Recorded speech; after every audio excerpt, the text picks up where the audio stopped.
Salutations all, I'm Jockey, I'm here with my kitten Jaina, and the time has come for Kirby's Dream Land 2, the next in the main series Kirby titles. And this is another Game Boy game, actually. Even though the Super Nintendo was already out, this was released in 1995 for the Nintendo Game Boy. And it's kind of a mix between Kirby's Adventure and Kirby's Dream Land, as well as having its own unique features. Of course, it's a lot like Kirby's Dream Land in that it doesn't have the run or the slide, and the screen is smaller. It's a shorter game overall. And of course the lack of color. But the interesting thing is that it has the copy ability from Kirby's Adventure, so that's how you know they were really trying to seal the deal. But there are still a couple of new mechanics. First off, there's these stars you can collect in every level that once you get enough, you get an extra life. It's kind of essentially like coins, only instead of just placing a whole bunch of coins around the entire level, there's just... You only need like 6 or 7 stars in order to get a 1-up, and they're a bit more rare and hidden. And the other new addition we'll get into in a bit. But, I mean, other than that, it's very much a standard Kirby game. It's got worlds that each have a level select. Oh, here we have the Parasol ability with a brand new enemy. And there are less abilities in this game than Kirby's Adventure, though in some cases there's an explanation for that, which I'll get into. Still healing items, that's the same as usual. Parasol is still one of my favorite abilities, just because of how it blocks things above you, like so.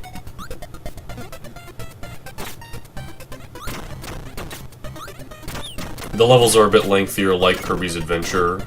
Well, okay, they're about the length of Kirby's Adventure. I suppose Kirby's Dream Land levels could be a bit long at times.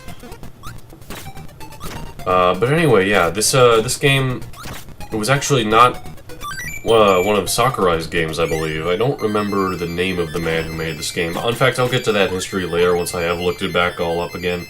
But, anyway, and it's got the bonus game at the end of every level, like so. Only now there are some individual rewards, like health items and stars you get along the way, instead of just being like, oh, if you make it to the top, you get a 1-up. Anything other than that is points. So I actually like it quite a bit. Anyway, this is the Fireball ability. There's no standard fire ability, so I guess it's just the fire ability of this game. There's a different sprite for Kirby in this game, and it works pretty much the same. There's a mini-boss associated with it that isn't the lion, which, to be honest, I never really cared for the lion.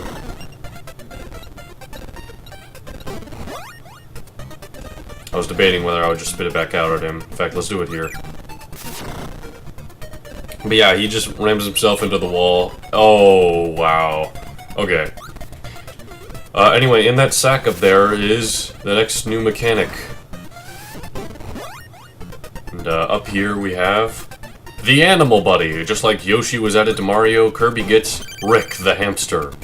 He has his own health bar, the music changes, and with the fire ability, instead of going into the fireball, we now shoot fire breath, just like the standard fire ability from Kirby's Adventure.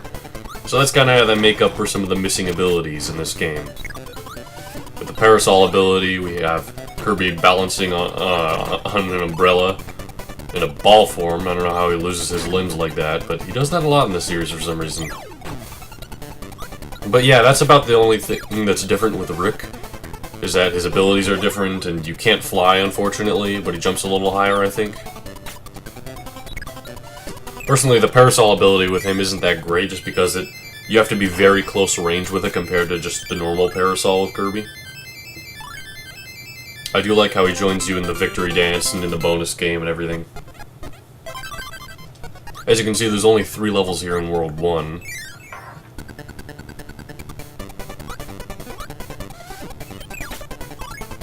Now, so far we've only seen the Parasol and the Fireball ability. This game is a bit more reserved with the copy abilities. There isn't one at every single step. There's a bit of swimming, which works just fine with Rick, but not that amazing.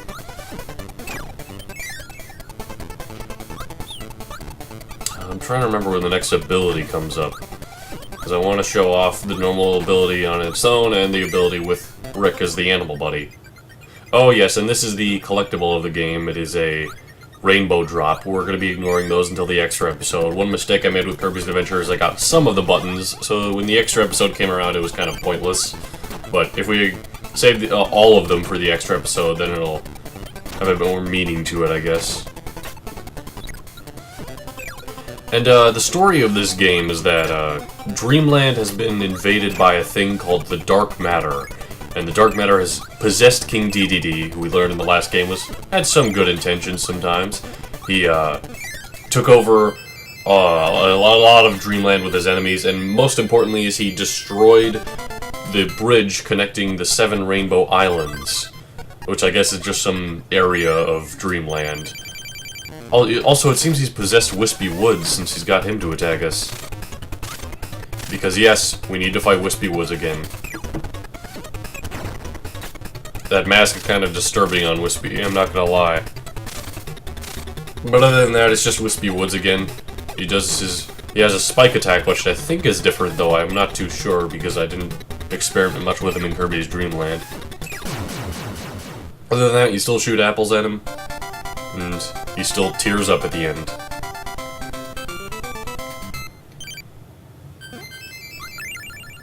And after beating every world, we get on a warp star leading us to the next Rainbow Island, which we can select from the world to select here. This is level 2 Big Forest. And as you can see from this opening animation here, there's more than just Rick in terms of the animal buddies. You may have also noticed that in the opening intro to this game. The music in this game, it's good, but I don't think it's nearly as memorable as the likes of Kirby's Dream Land or Kirby's Adventure. In fact, I hardly ever hear remixes of these tracks.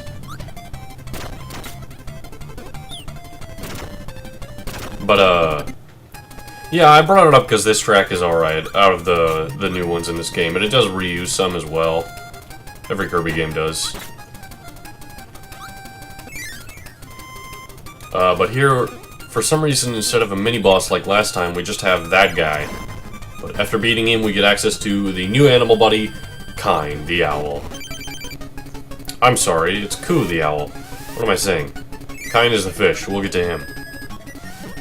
But yeah, with this we have completely free flight. We can still inhale in midair instead of just puffing out a little air ball. So it's pretty useful. Also, of course, his abilities are different. Like with the Parasol, we have a spinning attack, which is very nice.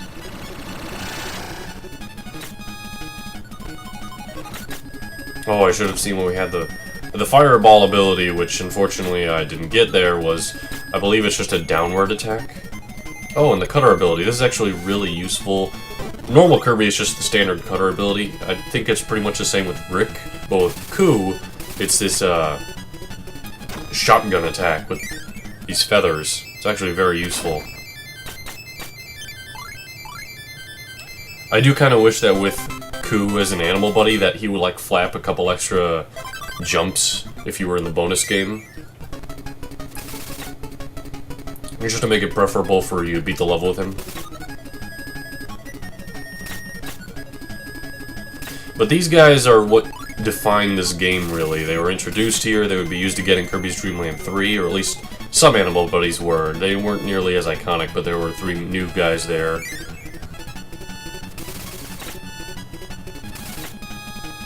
And, of the 3, which we haven't gotten to the 3rd one yet, he's really just the water level guy.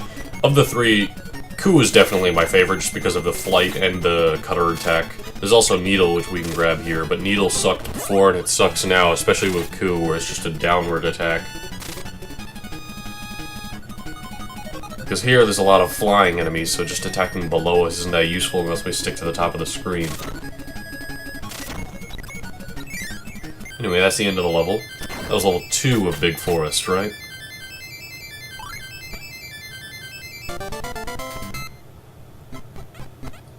Yeah. The first 3 worlds only contain 3 levels in each, but I believe it gets longer after that. In fact, the last one I think contains like 6 or 7, something like that.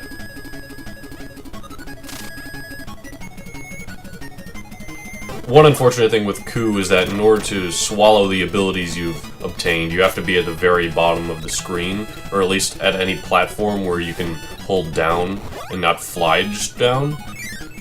So, it's useful to get one ability and stick to it. That's why I'm just gonna stick to Cutter with him. Oh no. That's okay. Actually, the umbrella wouldn't be bad here, because... it's fine, we're past that area now. Anyway, boss time. This is an umbrella mini-boss, which wasn't in the last game.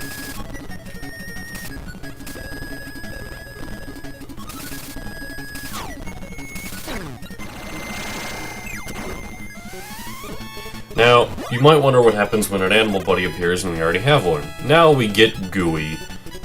He's a blob. And touching him makes our health go up. So he's a health replenishing thing. Essentially, if we already have an animal buddy and we maybe don't need another one, because why would we want one? We can't ride two at a time. I should also mention you can get off of the animal buddy using the select button. In case you maybe just don't want to deal with it in that area, which I don't really get with Ku, because why would you not want an infinite flight and the spinning attack too? But maybe if you have the fish animal buddy who we'll get into next world and you're on land, you would want to abandon him at some point.